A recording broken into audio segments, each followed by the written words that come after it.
A paz do Senhor, amados irmãos, aqui é o Tiago Sales, da Igreja Sede do Gama. Primeiramente, gostaria de agradecer a oportunidade e a confiança de poder contribuir com o estudo do Apocalipse. Estarei dando continuidade ao estudo das 7 cartas enviadas às 7 igrejas da Ásia Menor, mais especificamente as igrejas de Pérgamo e Tiatira. Se você não acompanhou os estudos das 2 primeiras igrejas, sugiro que o façam, porque lá tem importantes informações acerca do caráter dessas cartas, bem como informações importantes para o entendimento das presentes igrejas, que iremos estudar agora. Vale reiterar aquilo que o nosso irmão, no estudo anterior, falou acerca das 7 igrejas, que são exemplos dos tipos de igrejas existentes durante toda a história. Isso significa que as advertências às 7 igrejas servem para todas as igrejas de todas as épocas. O número 7 aqui é muito representativo, como em todo o livro do Apocalipse, e nos dá a ideia de completude, de universalidade. Portanto, vale a pena o estudo de todas as suas cartas. Bom, irmãos, seguindo a sequência das igrejas do Apocalipse, vamos dar início ao estudo da carta enviada à igreja de Pérgamo. Pérgamo ficava a cerca de 100 km de Esmirna e a 24 km do Mar Egeu. Localizada numa elevação de cerca de 300 metros, servia como uma fortaleza que dominava a zona rural. Pérgamo era conhecida como um centro religioso, com templos para Zeus, Atena, Dionísio e Asclépio. O altar de Zeus era o mais esplêndido dos monumentos religiosos por causa da sua altura, cerca de 12 metros. Asclépio era o deus da cura e atraía o interesse de incontável multidão que sofria de males físicos. Seu símbolo era a serpente, o qual até hoje decora os emblemas da medicina. Depois que os romanos conquistaram Pérgamo, construíram um templo e o dedicaram a Augusto e a Roma, e introduziram o culto a César. O culto ao imperador tinha seu centro em Pérgamo, e por algum tempo a cidade rivalizou com Esmirna e com Éfeso, pois lhe foi dado o privilégio de designar um guardião do templo. Chegou também a ser o primeiro centro romano da província da Ásia. O procônsul, que tinha sua residência ali, mantinha o poder da espada para determinar se uma pessoa devia viver ou morrer. Irmãos, a palavra grega aplicada a Zeus e Asclépio significa salvador. Era impossível para os cristãos reconhecerem esses deuses como salvadores. Além disso, é óbvio que jamais poderiam proclamar que César é Senhor, porque para eles o título de Senhor era reservado exclusivamente para Jesus. Em vez dos 200.000 volumes na biblioteca de Pérgamo, manuseavam somente as Escrituras. Em lugar dos numerosos templos, não tinham um templo, e diziam que sua comunhão cristã, inclusive seus corpos físicos, serviam como templo do Espírito Santo. E em vez da cura de Asclépio, os cristãos ensinavam que Jesus era seu médico. Enfim, para os cristãos, a vida em Pérgamo era quase insuportável. Por sua recusa em comprometer-se, os cristãos eram ridicularizados pelos romanos e judeus, eram culpados de infidelidade a Roma, escarnecidos, acusados de sedição, perseguidos e assassinados. A despeito da perseguição e inclusive por causa dela, a igreja cristã continuava florescente e crescia em número. Em Pérgamo, os cristãos enfrentavam diariamente as pressões de uma sociedade pagã. Caso se recusassem a aceitar um convite a participar de uma festa em honra de uma divindade pagã, não só seriam evitados, mas perderiam seu emprego ou negócio. As pessoas os consideravam indignos de viver nessa terra, mas para os crentes fiéis não há nada acima de seu Senhor, nenhuma lei humana que assuma precedência sobre a lei de Deus e nenhuma doutrina que suplante o Evangelho. Apocalipse capítulo 2, versículo 12 e 13. E ao anjo da igreja que está em Pérgamo escreve: Isso diz aquele que tem a espada aguda de 2 fios. Conheço as tuas obras e onde habitas, que é onde está o trono de Satanás. E retens o meu nome, e não negastes a minha fé, ainda nos dias de Antipas, minha fiel testemunha, o qual foi morto entre vós, onde Satanás habita. Jesus inicia a carta com tom de violência, aquele que tem a espada afiada de 2 gumes. Não era o procônsul romano ou o governador que decidia sobre questões de vida e de morte, mas era Jesus com a espada de 2 gumes, de sua palavra procedente de sua boca. Jesus de fato luta com essa espada contra seus inimigos. Conheça onde você vive, onde está o trono de Satanás. Plenamente ciente da situação em Pérgamo, Jesus disse aos cristãos locais: conheço onde vocês vivem.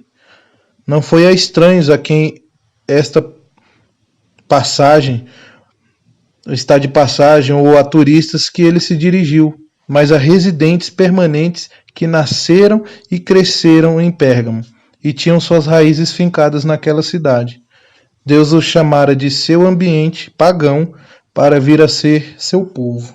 Nesse versículo, Satanás parece ter a superioridade, e Satanás está governando o seu trevoso reino. Entretanto, Jesus afirma conhecer o ambiente em que aqueles irmãos viviam, e que sabia que era uma região em que Satanás reinava, dominava e permanecia.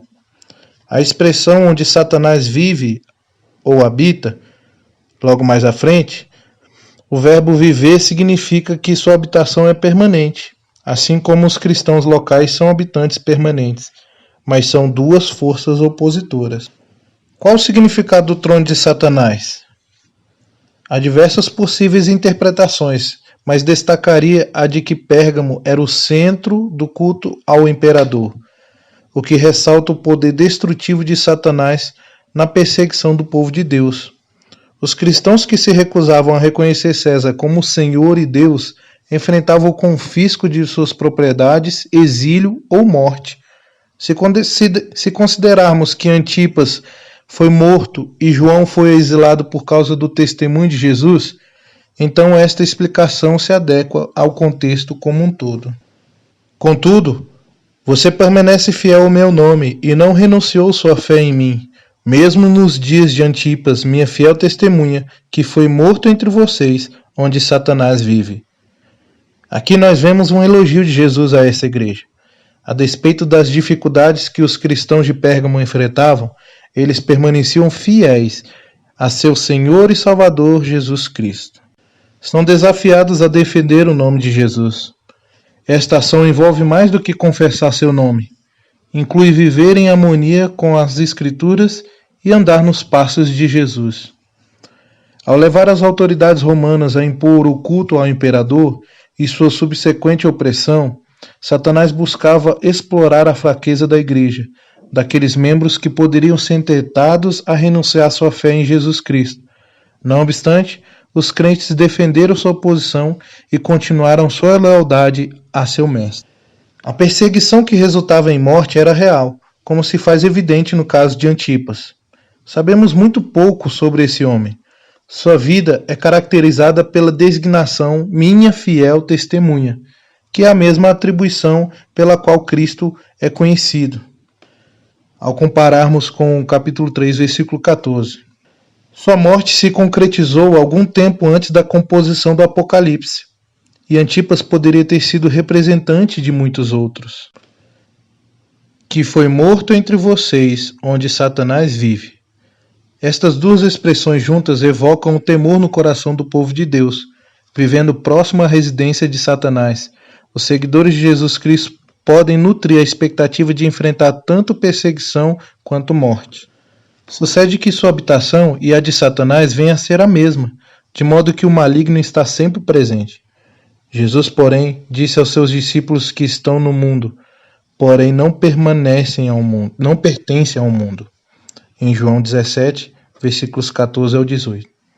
Ele designa seu povo a levar a mensagem redentiva de salvação por toda parte dessa terra conturbada. Como o vitorioso, ele tem dito: mas tenham bom ânimo, eu venci o mundo. João 16, versículo 33. Este Jesus vitorioso partilha sua vitória com seus seguidores, os quais publicam pelo mundo afora o conhecimento de que a palavra de Deus nunca volta vazia, porque essa palavra nunca é limitada. Versículos 14 e 15. No entanto, tenho contra você algumas coisas. Você tem aí pessoas que se apegam aos ensinos de Balaão, que ensinou Balaque a armar ciladas contra os israelitas, induzindo-os a comer alimentos sacrificados aos ídolos e a praticar a imoralidade sexual. De igual modo, você tem também os que se apegam aos ensinos dos nicolaítas. No entanto, tenho contra vocês algumas coisas. Vocês têm aí pessoas que se apegam aos ensinos de Balaão. Teríamos esperado dos lábios de Jesus palavras de encorajamento. Em vez disso, ouvimos palavras de censura. Jesus reprova os cristãos de Pérgamo por causa de algumas fraquezas que demonstravam. As poucas coisas não são necessariamente de pouca importância, ainda quando poucas em número. Jesus não enumera essas coisas, senão apenas uma, isto é, a falta de resistência diante do falso ensino e conduta no seio da congregação.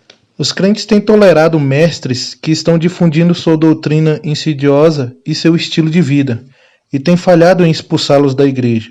A influência deles está se espalhando como células cancerígenas em um corpo sadio, e medidas radicais têm de ser tomadas antes que seja tarde demais. Enquanto a igreja de Éfeso exerce a disciplina, lá no capítulo 2, versículo 2, a igreja de Pérgamo não faz isso. Os servos de Satanás tiveram acesso à congregação local e buscavam influenciar fraudulentamente os membros com um estilo de vida incompatível com os que seguem a Jesus. Não temos informação sobre a identidade dos perpetuadores. A expressão "você tem aí os que" indica que tinham logrado acesso na igreja e tinham sido aceitos como membros, ou por boa fé, ou por influência de pessoas que não eram da igreja. Jesus chama a atenção para a história de Balaão e de Balaque, registrada em Números 22 a 25. Nessa parte, irmãos, vamos ter uma pista para entendermos com mais profundidade a repreensão de Jesus. Jesus cita: Balaão ensinou Balaque a armar cilada contra os israelitas, induzindo-os a comer alimentos sacrificados aos ídolos e a praticar imoralidade sexual. Aprendemos por inferência que depois da tríplice falha de Balaão em amaldiçoar os israelitas, eles os induziu a cometer adultério com as mulheres midianitas, a comer alimento oferecido aos ídolos e a adorar deuses pagãos. Você precisa conferir em Números 31, versículo 16, dentro do contexto de Número 25. Foi justamente essa a pedra de tropeço que Balaque, segundo o conselho de Balaão, colocou diante do povo de Israel para que o mesmo caísse em pecado. Os israelitas foram convidados a participar de ritos pagãos da fertilidade que o povo moabita praticava, cujas mulheres seduziram os homens israelitas a atos sexualmente imorais. Essa pedra de tropeço se assemelhava a uma armadilha comumente usada para apanhar pássaros. Essa pedra de tropeço levou muitos israelitas à morte. Prorrompeu-se uma praga que matou cerca de 24 mil deles. Você vai ver isso em Números 25, versículo 9, e também em 1 Coríntios 10, versículo 8. Em Pérgamo, as pessoas que seguiam os ensinamentos de Balaão armavam armadilhas para que os seguidores de Cristo buscassem segurança pessoal na participação das práticas daqueles que se congregavam para o culto ao imperador. Primeiro, sugeriam que aos cristãos era perfeitamente aceitável que comesse carne que bem sabiam tido sido sacrificadas aos ídolos. Os crentes sabiam que não deviam perguntar pela origem da carne que era vendida no mercado, conforme 1 Coríntios 10, 25. Porém, sua consciência não lhes permitia participar de uma festa dedicada a um ídolo se a carne fosse comida em um dos salões do templo. Você vai ver isso em 1 Coríntios 10, versículo 19 a 22. Em segundo, os nicolaítas sugeriam que os cristãos se envolvessem em imoralidade sexual. Entretanto, os cristãos sabiam que a lei de Deus os barrava de envolver-se em qualquer relação extraconjugal. À luz da carta de Jesus aos Efésios, os irmãos podem conferir o estudo feito pelo irmão anterior, sabemos que os ensinamentos e práticas dos nicolaítas constituíam uma abominação a Jesus. Ainda quando a informação concernente a essas pessoas seja escassa, presumimos que o estilo de vida dos nicolaítas era caracterizado pelos pecados de imoralidade sexual, em comer alimento oferecido aos ídolos e em perverter os ensinamentos apostólicos. Pondo ênfase na liberdade cristã, evidentemente ensinavam que as atividades físicas pertencentes ao sexo e ao alimento não eram pecaminosas. À vista de Deus, contudo, envolver-se em atos sexuais com as prostitutas do templo e entrar em templos pagãos com o fim de comer o alimento consagrado a um deus pagão constituía uma violação do decálogo. Visto que Deus é santo, assim também seu povo deve esforçar-se por uma conduta santa. No versículo 15, Jesus menciona: de igual modo vocês também têm os que se apegam aos ensinos dos nicolaítas. Mais uma vez, Jesus menciona os nicolaítas. Aqui ele nota que os crentes de Pérgamo que praticavam os pecados dos nicolaítas de idolatria e imoralidade sexual se assemelhavam aos nicolaítas que os advogavam. Os seguidores de Balaão e os nicolaítas são de fato os mesmos? É preciso que vejamos Satanás em ação como o grande enganador, porque as intenções de Balaão e seus seguidores, bem como as dos nicolaítas, são idênticas. Balaão visava a derrotar os israelitas com um estilo de vida enganoso, e os nicolaítas penetravam a igreja com ensinamentos e práticas enganosos. Além do mais, os que sustentam a doutrina de Balaão provavelmente são as mesmas pessoas que defendiam a doutrina dos nicolaítas. Não temos conhecimento da extensão da influência dos nicolaítas sobre a igreja, porém sabemos que a igreja relaxara na disciplina e permitiu que esses antagonistas da fé cristã se miscuíssem em seu meio em detrimento espiritual dos crentes. Por causa disso, a igreja foi repreendida e convidada a arrepender-se. Os nicolaítas e os que tinham adotado sua doutrina e práticas corrosivas tinham que enfrentar a Jesus, o qual viria com a espada do Espírito, isto é, a palavra de Deus. Portanto, arrependa-se, senão virei em breve até você e lutarei contra eles com a espada da minha boca. O verbo arrepender-se ocorre 12 vezes no Apocalipse. 8 delas são dirigidas à igreja em Éfeso, Pérgamo, Sardes e Laodiceia, como uma ordem ao arrependimento. As outras 4 estão no pretérito e se referem aos incrédulos que se recusavam a atender. Os cristãos de Pérgamo tinham que se arrepender-se de sua falha em não expulsar os nicolaítas e seus seguidores de seu meio. Tinham que perceber o erro de seu caminho, pois se Jesus odiava as obras dos nicolaítas, assim também deviam proceder seu povo. Por isso mesmo, ele convocou os cristãos a converter-se de sua lassidão a uma vida de vigilância, a reforçar a disciplina e a expulsar de seu meio os nicolaítas e seus adeptos. Se os destinatários se recusarem a obedecer, Jesus virá depressa. A vinda de Cristo não se refere à segunda vinda, mas a seu juízo iminente, que é veloz e infalível.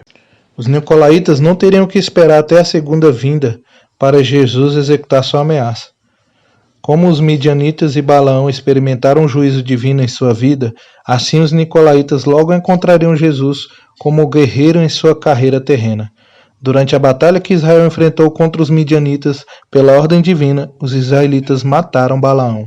Números 31, versículos 1 a 8 e Josué 13, 22. Finalizando a carta, Jesus diz: aquele que tem ouvidos, ouça o que o Espírito diz às igrejas. Ao vencedor darei do maná escondido. Também lhe darei uma pedra branca, com um novo nome nela escrito, conhecido apenas por aquele que o recebe. Após a Ativa a exortação para se ouvir o que o Espírito diz às igrejas. O vencedor tem a promessa de receber o maná escondido e uma pedra branca. O que significa essas duas dádivas? Bom, por 40 anos o maná foi o alimento de Israel no deserto, até que o povo atravessasse o Jordão e entrasse em Canaã. Deus instruiu Moisés a pôr um vaso de maná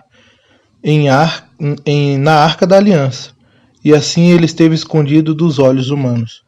Êxodo 16, 32 a 34 e Hebreus capítulo 9, versículo 4. Os judeus aguardavam a vinda da era messiânica, quando comeriam então o maná escondido. Os cristãos, contudo, reconheceram Jesus como o Messias, que introduziu a era messiânica. Desde a vinda de Jesus, seus seguidores têm comido o maná escondido e desfrutado de suas bênçãos. Jesus se denominou o pão da vida e contrastou-o com o maná que os israelitas comeram no deserto. João capítulo 6, versículos 48 e 49. Esse pão gerador de vida é de fato o alimento espiritual e o maná escondido do cristão. Para os incrédulos, ele está escondido dos olhos físicos, porém é disponível a todos os que depositam sua fé em Cristo. O significado da pedra branca permanece um mistério. Alguns interpretam que, assim como o peitoral do sumo sacerdote tinha 12 pedras, e cada uma delas tinha o nome de uma tribo escrito, em Êxodo 28, versículo 21, semelhantemente uma pedra branca com o nome individual do crente escrito nela está sempre na presença de Deus. Outros afirmam que a pedra pode ser uma pedra preciosa, translúcida, como um diamante, no qual o nome de Cristo está escrito. O nome de Cristo significa que os santos lhe pertencem. Em outras passagens do Apocalipse, o nome de Cristo está escrito nas frontes dos santos. Apocalipse capítulo 3, versículo 12 e 14, versículo 1. Apocalipse capítulo 22, versículo 4. O que reforça essa ideia de pertencimento? O fato é, irmãos, que já nesta terra os crentes já são conhecidos como cristãos, isto é, seguidores de Cristo, em cujas pegadas eles andam. Pertencemos ao Senhor, somos propriedade dele, comprados por um alto preço. Glória a Deus por isso. Louvado seja o nome do Senhor. Finalizamos aqui, irmãos, o estudo dessa carta, que nos tem muito a ensinar e nos faz promessas grandiosas, como o maná escondido, como uma pedra branca em que o nosso nome estará escrito e o reconhecimento de que pertencemos ao nosso Senhor. Amanhã estaremos estudando a quarta igreja, a igreja de Tiatira. Aguardo todos vocês lá. Até a próxima e fiquem com Deus.